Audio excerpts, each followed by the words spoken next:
All right, welcome back to the channel. It's your boy Fanon, and in this video, we're going to be in the 135-pound division where we get a Gervonta Davis update from one of my favorite executives.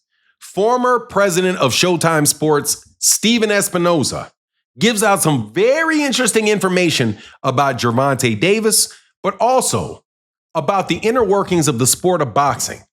And I think that it was an educational video that everybody should watch, but I'm going to explain to you what he said and why I think it's impactful in this video.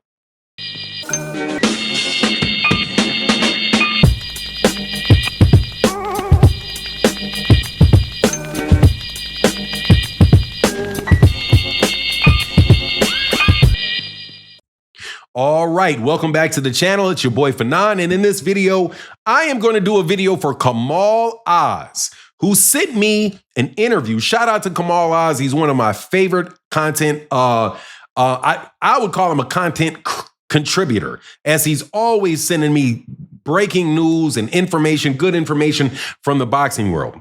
At this particular time, he sent me some information or a video interview of Stephen Espinoza, in which he talked about a wide range of subjects, but he focused in a portion of the interview on Gervonta Davis, but also on the PBC, Top Rank, and the challenges and opportunities in the sport of boxing on a larger scale. Before I get into the details, though,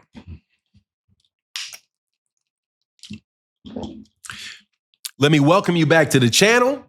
And if you are new to the channel, please accept my invitation to hit the subscribe button and hit the bell icon so you can be notified of when we release more videos. And if you're a longtime subscriber and supporter of the channel, thank you guys so much for your support in the Cash App, which is Cash App Fanon INT. Make sure to check for the name Martin, because there is somebody that tries to steal my money by having a copied Cash App. But if you support, it would be greatly appreciated. And thank you to everybody that supports in the super thanks of videos like this, because that is how we're able to continue to do this work. But let's get into this. First and foremost, Stephen Espinoza said that Gervonta Davis they are in the final steps of finalizing the fight between Roach and Gervonta Davis. So any rumors that Gervonta Davis is not going to be fighting Roach, that he's looking to go fight Jake Paul or do something else like that, all of that can be laid to rest because Stephen Espinoza said, look, man, we at the PBC, because he now works with the PBC and he's the person, I do believe, that's responsible for all the video production and the television, all of the production that comes through the PBC, right? He said that fight is going on, that they are in the final stages of it for an August fight. And he said that Gervonta did not like how that fight went. He said Roach did not like how that fight went. And that both of them think that the only way that these guys can move forward is to fight each other, which I have to tell you is a great thing, because you don't always find that. You see, for example, when Canelo Alvarez fought Dimitri Bivol, Canelo Alvarez had a rematch clause, didn't exercise the rematch clause on Dimitri Bivol, did not want to go back and get his lick back.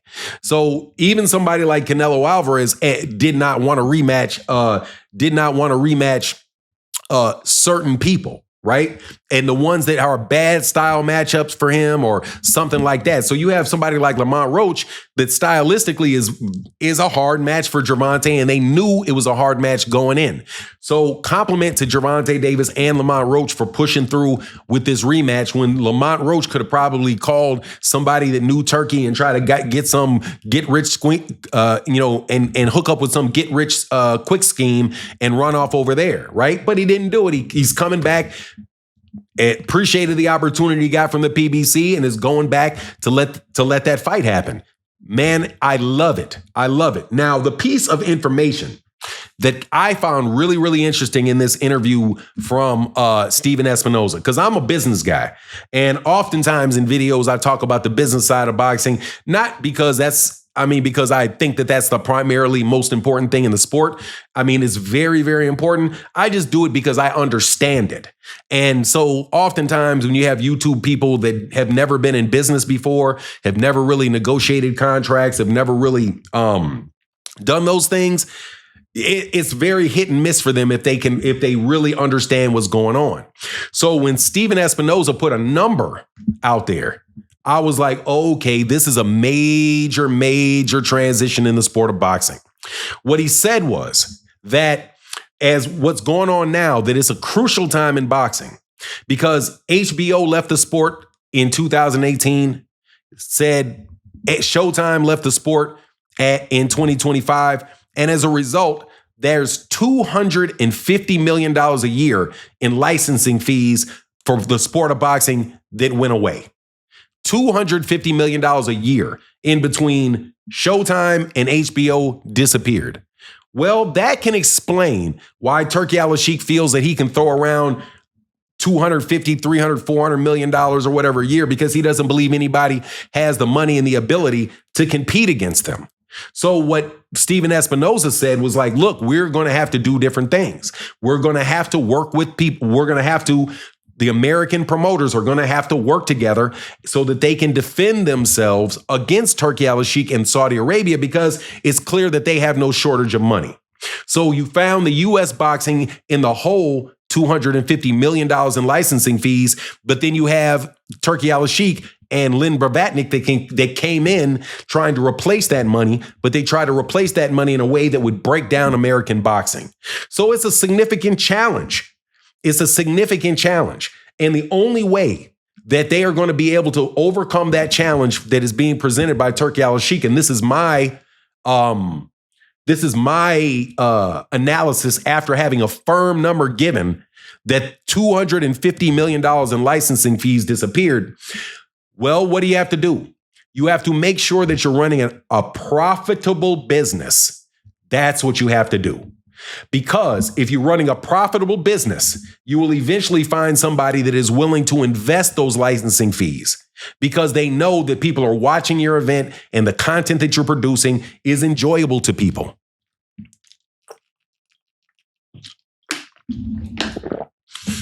Therefore, encouraging trust in the people that have the $250 million a year to give in licensing fees. I personally know people that could provide $250 million in licensing fees for boxers. But in order to get those licensing fees from those organizations, the boxers have to get rid of all the criminal elements that hang in their gym. One incident that makes me think that something funny was going on was a video that I did the other day where I talked about Gervonta Davis and how Gervonta Davis had a manager or two managers. One was a financial backer. The other one was the manager that had signed Gervonta Davis to a contract that only lasted about 4 months. But because of the contract that only lasted 4 months, Gervonta Davis was forced to pay over $468,000 to these men.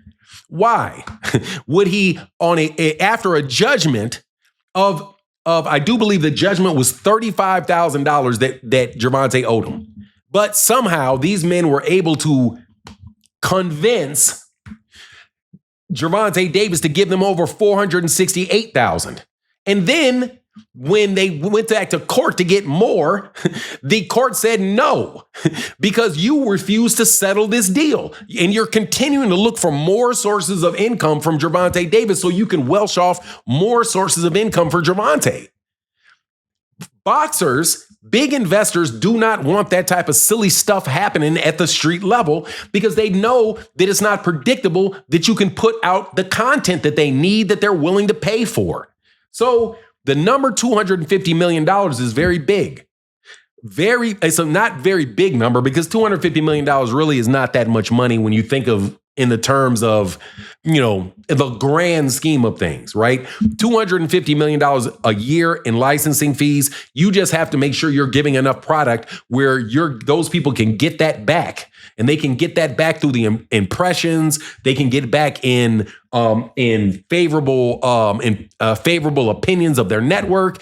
Stock increases in their stock prices. Whatever they do, as long as they are able to you have a clean sport that has predictable events, no political drama around it, they would be willing to pay the money.